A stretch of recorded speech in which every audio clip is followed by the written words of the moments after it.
financial problems, elder law, tax problems, business matters, divorce, personal injury, bankruptcy, your life, your reality. Life is complicated. There is the law and there is reality. Welcome to Law and Reality, sponsored by THAV GROSS. Now here's your host, Ken Gross. Welcome to this segment of Law and Reality. Today's topic is a tough one, domestic violence. You don't want to go there, but Brian Small. Good morning, Ken. Do you have any domestic violence background in your history that I should know about? Nope. Don't say anything. Wouldn't hurt a fly. That was a show. setup. You have the right to remain silent. No, that Use was it. another show. It was you have the right to shut up. Right. That's it. Jeffrey Kirshner, Hi, nice to see you. do you have any domestic violence background that we should... This could be like a Senate investigation. I mean, most people that are trying to become members of the cabinet seem to have a background in The domestic truth? violence. You can't handle the truth. My attorney said not to say anything, so I'm not saying anything. And now Scott Weinberg, the guy who's on the spot on this topic. Well, I object to the question. Don't ask anybody whether or not they've been involved in domestic violence. Just never, don't even go there. So how big of the, give me a little background. How big is the problem of domestic violence? Yeah, My so- perception is it's a big problem. So, the hard thing to talk about, and we talked about it before, about domestic violence is it is prolific around our country. There's almost 3 million reports of some kind of domestic abuse every single year. There's only 3 million. There's only 300 million people. It's unbelievable. Well, how no, that's 3 prolific. million reports. And that's the thing, That when- means so there's more. it's absolutely Of course more there's more. prolific than that. So whenever you make a report, even in Michigan, there's over 100,000 reports every year. And, as a prosecutor, you have to look at it. Do I believe the complainant? Well, that's usually a very subjective thing. Many times there are no physical injuries. Many times there's no witnesses. It's a he said, she said case. And when there are physical injuries, of course, there's things that the prosecutor can use that can to charge the defendant. But when there's no physical evidence, it's really the perception by a prosecutor, by a city attorney, should I charge the defendant with, pushing or assaulting whoever that is, the man or the woman. But what happens when they get called in? One of the spouses calls 911. Okay, police come. What happens at that point? Are they going to arrest somebody? So 75% of the time in our society, it's accusing the man. 25% of the time, it's the woman. You might not like those statistics, but that are the is what it is. statistics. And when a police officer comes in, they're, in their minds, they're coming in as an emergency. Someone needs to be protected. They don't know who it is yet, and so they're going to separate the parties. The best thing to do, especially if you are the being one that's accused, is you don't say anything. That is the time you say, I want to talk to my lawyer. Not after you gave your statement, not after you're sitting in the car, not after you It's go to the probably a police hard department. thing to do because you're well, you're totally angry. You're angry, and- sometimes and hyped up. alcohol's involved many of the times, so both parties many times have been drinking or doing something that's affecting the way they're thinking, But- sometimes drugs. So when you're in that situation, God forbid, isn't that sort of an admission sometimes when police say, come on, tell us what went on here, and you say, I'm not talking to you, I want to talk to my attorney. Aren't you admitting that you did something wrong? The same rule of effect, just like when anybody has a financial issue or has any type of civil litigation, you always want to say, I want to talk to my attorney first. You don't always know what their intent is. It's not an admission. Exactly. You always want to have that advice from your attorney, especially the goal of the police right there is to investigate, to get all the information possible, and then to arrest someone. Most of the time, they're going to arrest someone. They are. Very few times they're going to walk away and let the parties stay together. So because of that, you have to play the odds. So you have to look at it. And you have to, I'm interpreting what you're saying. Most of the time, they're going to arrest somebody. So the chances of you talking your way out of it are against you. So if you're exactly going to get right. arrested anyway, your best position is to have said nothing because they'll use what you say it's like when you watch on TV. The police ask questions designed to elicit answers to make you incriminate yourself. That's kind of how they're trained. That's exactly right. That's what their goal is. Do you think that people have become so hypersensitive to this issue? Though, I mean, I'm not discounting domestic violence. In fact, it's a very serious issue. But I was just talking with somebody the other day. There was a child, a 10-year-old child, charged with assault for throwing a red ball, while they were playing dodgeball at another kid's face, because that wasn't part of the game that they were playing, and this child is being charged with a criminal act at age 10. Have we gotten so far on the pendulum that everything is just absolutely Was ridiculous? it a red ball or a blue ball? So I've represented juvenile delinquents that are charged. Juveniles are called delinquents, not defendants, and it's very similar. When you have something going on at school, the teachers are so afraid to take responsibility without calling the principal in or the detective or the security guard that's there and try to handle it. And many times they overcome the dilemma of we shouldn't do anything by calling the police. And that is the problem. The police come in. If you have a Johnny, legitimate the 10-year-old officer. Johnny needs to know, Johnny, you have the right to remain silent and use it. That's a really good point. Of course not, but they have a right to ask for their parents. And that's what What they kids should should do. always do is, before they talk about any of that, I want to have my parent here. And the parent should say, I want a lawyer. That's exactly right. Yeah, that's kind of sad that it goes to that extent. What are if you're charged with domestic violence, what is the potential penalty in first offense, second offense, so So forth? let's say that you were arrested right then. Let's say that you were a male, you were arrested right then, and you're going down to the police department. Most of the time, they're going to hold you for 20 hours before they're going to release you. That is the standard. They can do it earlier, but most of the time, 20 hours, and charge you with the offense. Once you're charged with it, it's a 93-day misdemeanor if there's no injuries. If there's injuries, it can be up to a 1-year misdemeanor. So it can be a felony too, but that's usually What if you really have priors. seriously hurt the other person? Then it can be a 1 year, or it can be a serious Assault. felony. Assault with intent to murder. You also, if you're charged more than once, is that Right, so they higher? can enhance it. So if it's the second or third time, it can be a year, or it can be up to 5 years. All right, so it's a big issue. All right, we're going to take a break. We're going to come back. We're going to explore domestic violence more with Scott Weinberg. Carrying too much debt? Resolve your debt. Call THAV GROSS. You don't need to be broke, and you don't need to hit rock bottom. If you have income and you're struggling with debt, dump it. Think about the next 10 or 20 years. If you do what the banks tell you, you'll have nothing to retire with.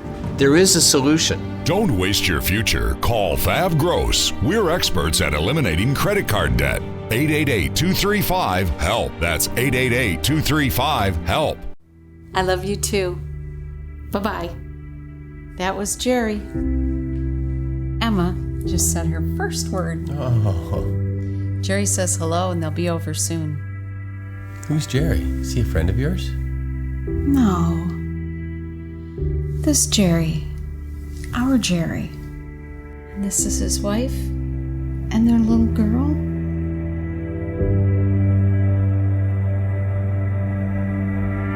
You can't work. You have to deal with pain and stress. Worse yet, our system for applying for disability benefits seeks to deny you the benefits you're entitled. Jeff Kirshner is an expert in obtaining disability and workers' compensation benefits for his clients. You need to call Jeff before you apply or after you're denied to get the benefits you deserve. 888-235-HELP. 888-235-HELP. Criminal matters are serious. Your freedom, future, and wallet are on the line. Criminal defense attorney Scott Weinberg is a former prosecutor and renowned criminal lawyer. For over 30 years, he's the go-to defender in Michigan to protect your rights. Scott's advice: you have the right to remain silent. Use it. If charged with a crime, call Scott Weinberg today. 888-235-HELP. 888-235-HELP. And remember, stay silent. If you're retired and in a financial crisis, there is a way out. It pains me when I see a retired couple exhaust their savings by paying credit card bills and for a home hopelessly underwater. THAV GROSS specializes in helping retired people in financial crisis. You just can't keep paying until you're broke. You need to address the problem now. 888-235-HELP. That's 888-235-HELP. We're THAV Gross. Our firm will solve your problem. All right, we're back. All right, so you mentioned, Scott, on the enforcement. What's this 20-hour rule? So whenever they are going to arrest you, take it like it's a drunk driver. When they have a drunk driving and they're arresting you, they're going to make sure that you don't have any more alcohol in your system before they release you.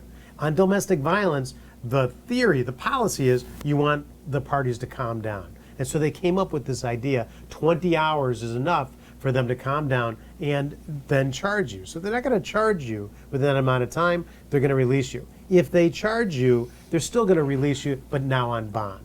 So many times you'll get on a bond, a $100 bond, or even no bond, but the problem is you also have a no contact order.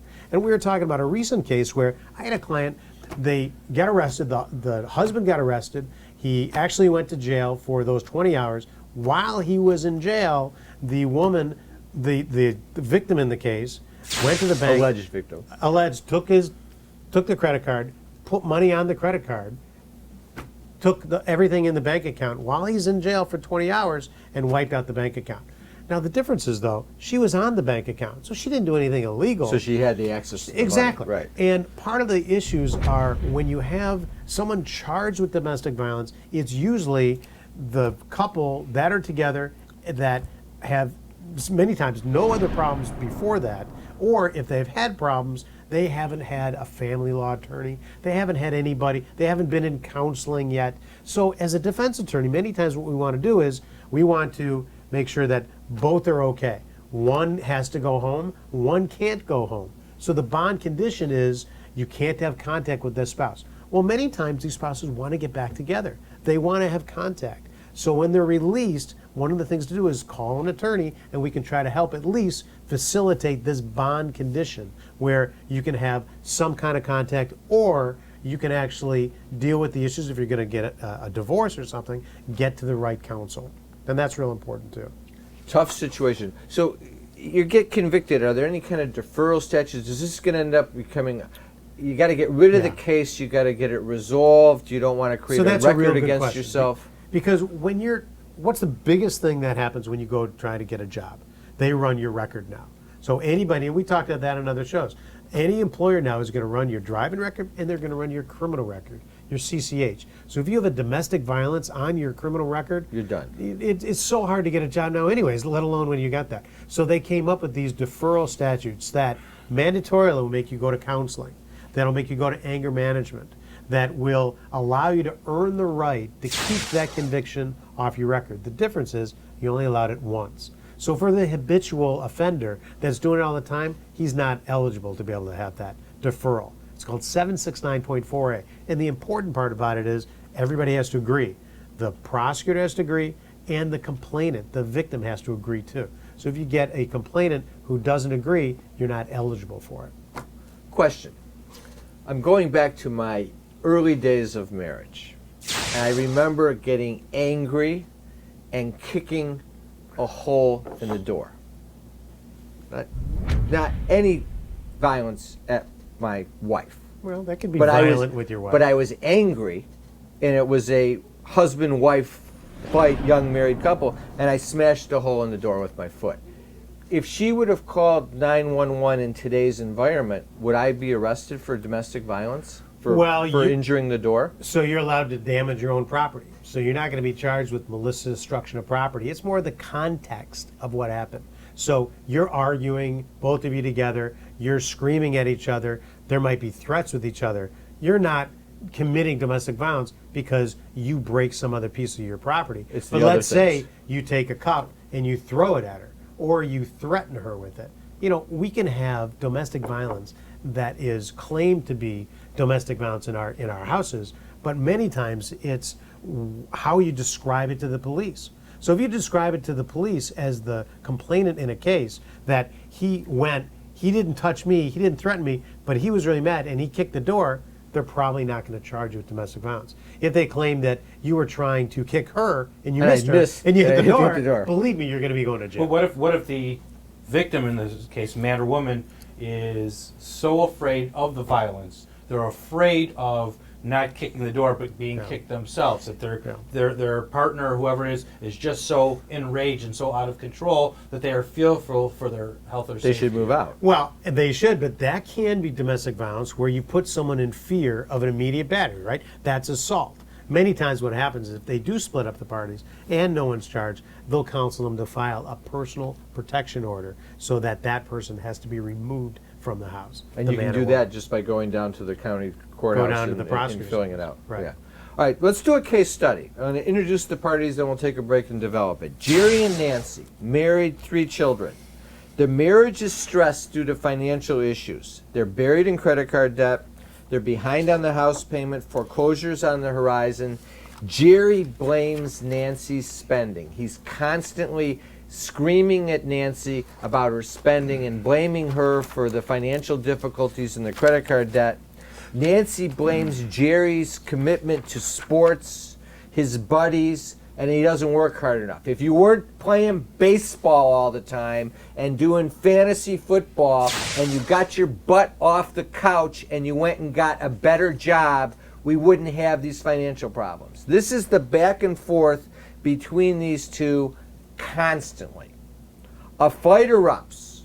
Nancy throws Jerry's baseball glove at him, of course, because she's mad about the baseball. Jerry shoves her against the door. She's mad. She calls 911. What happens? Well, so one, that is an assault. Number one, Domestic Violence Day. What about the Super Bowl Which Sunday. one's an assault? Super Bowl What Sunday. about the glove? So throwing Aren't it they at both an an, assault? aren't they both an assault? Well, clearly pushing the wife against the wall is going to be considered an assault. Throwing anything against at each other is also considered an assault. Many What if she times, threw the glove at me and I ducked and it hit the door? still an assault. Okay.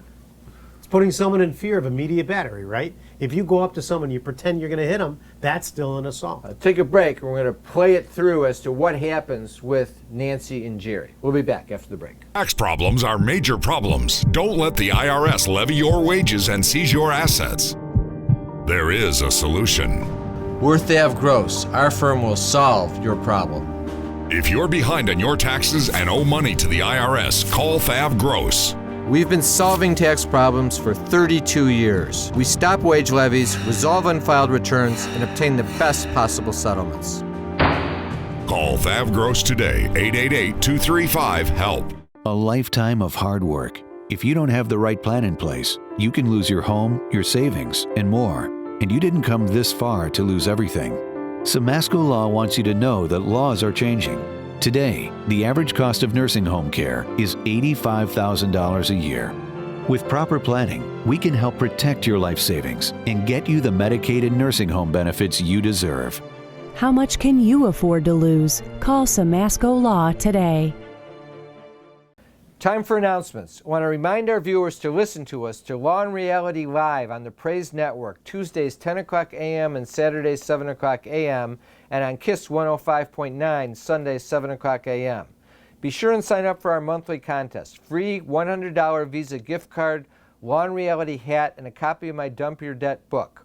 All you have to do is go on the website, pop your name in on the home page with your email address, and you're entered into the contest. It is a great deal. We have seminars coming up on Wednesday, September 11, 2019, 6 to 7:30 p.m. The Debt Must Fall. We're going to go through all the methods we have to preserve future income for you and your family, to eliminate debt so you start saving for retirement. Scott Weinberg's also going to do a special segment on the right way to handle a traffic offense. Jeff Linden and I are going to talk about tax problems. Brian's going to talk about budget management. You want to sign up at thavgross.com, lawandreality.com, or call 888-235-HELP. Also, attendees get a free copy of my book, Dump Your Debt. We have a seminar coming up on Wednesday, October 2nd, 2019, 6 to 7:30 p.m.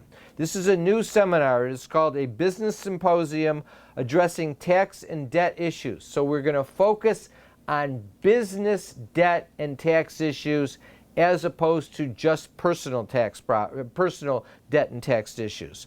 We're going to go through the basics of running a successful business, how to avoid and solve tax and payroll issues.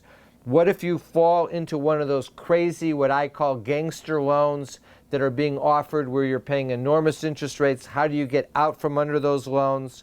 Attendees get a free report on tax issues and a copy of my book, Dump Your Debt. Sign up at thavgross.com, lawandreality.com, or call 888-235-HELP.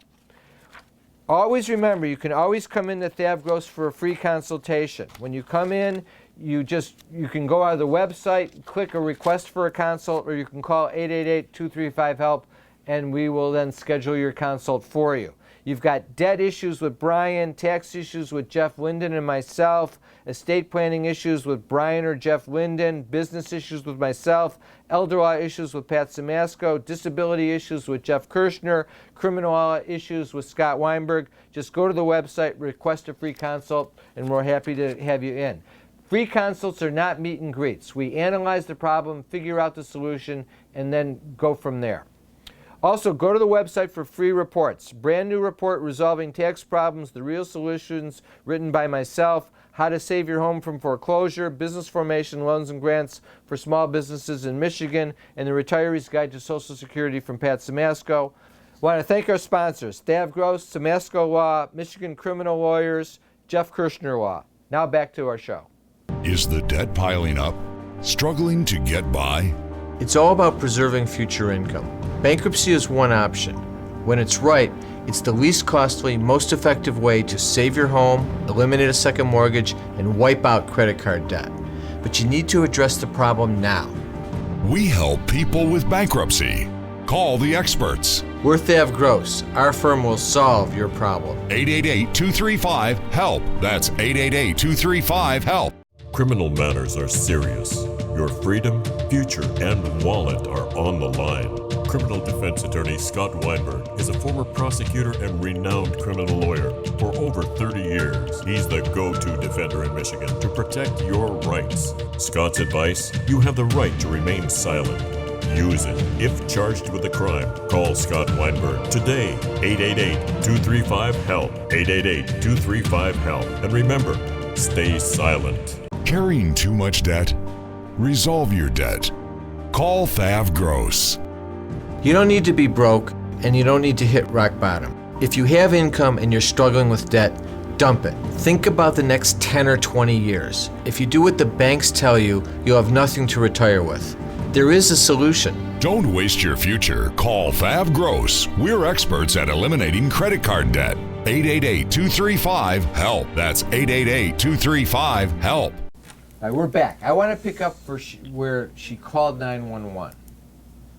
How many cars are coming with blue and red lights to the house? You know, it's an interesting thing. It's how quick do those cars come? You know, sometimes you live in jurisdictions, they might not come for an hour. That Sometimes, well, and you have two people fighting, both many times have been drinking or doing something, and there's a lot of escalation unless the police get there like that.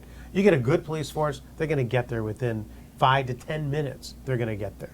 And once they get there, their first thing is they're going to separate the parties, right? So they get the disclosure That's from got to be a both people. stressful moment for the police officer because he doesn't know how You don't know if ramped up. anybody's got guns in the house. You Yeah. don't know if there's someone around the property that were their buddies. So you don't do they just walk up and knock on the door, or do they They become? do. Many times they'll just knock up, walk out That on would the be door. scary. It is. I mean, it's 'Cause scary. you don't know what's behind that door. It's scary to be a cop. Yeah. You know, people talk about the police. Let me tell you something. Most of the police I know, they're good. They're good people. Sometimes they're not, just like in any other profession. But it's a tough job. Going there, they are actually trying to keep the peace. Now, many times the police don't do the right thing, way too aggressive, and they commit, like we talked about before, some kind of police brutality. That happens all the time too. But generally speaking, they're there to investigate. Okay. So they separate the parties. Someone is most of the time going to be arrested. So when they're arrested, that is the issue in terms of. Fine. So let's say they're arresting Jerry. Right. Do they put handcuffs on him and walk him out? Yes. They can't just escort him. They're They going actually- to cuff if they're him arresting you in front of all the neighbors. all the neighbors open. It depends on the police. So if you have a police Hands officer behind your back. going to sit in the car, just think about it. You're being arrested. Now the police have to make sure that they are safe when they're taking Will they ever arrest? custody of Do the they body. sometimes arrest both? She threw the glove. It's pretty rare. they're going to choose who's going to be arrested. The only time they're going to arrest both is if, let's say that happens, and they're going to arrest the guy, and she absolutely refuses to go forward, and so she starts assaulting the police, which that happens all the time. So now the alleged victim is so mad that they're going to take away the other party. The police would say they're interfering with this. So arrest. Jerry's going off. The kids are there crying. There's 3 kids. Yeah. He shoved her. She threw the baseball mitt. He now goes to jail. He's handcuffed in the police car until he gets out of the police car. I mean, I've never been arrested. So okay. they're arresting him, handcuffed. And then they fingerprint him and they do all this stuff. Everything like that. Going back to the station. And then when they're arraigned, the judge, 9 times out of 10, will say, and you can't go back home. So now he's got to find a place to live, or she has to find a place to live. So, and if they don't comply with what the judge wants, that's a bond violation. Even if the case ends up getting dismissed, they can end up back in jail based on the fact that they had contact with the complainant. All right. We got a couple minutes left. What should Jerry do? When should he call you, and why does he need you? Well, the first thing is I'd say you or an attorney. I'm not. This isn't a commercial for you. This is just what should Jerry do? Why does he need an attorney? When does he need to get a hold of you? the first thing you should do whenever you are in that combative situation, you walk away. I don't care what it is. When you're with your mother, your sister, your brother, you walk away, because the chances are it's not going to end well. It's not 40 years ago where you could actually get in a fight and the police wouldn't arrest you. Now someone's going to be arrested. First thing is walk away from that fight.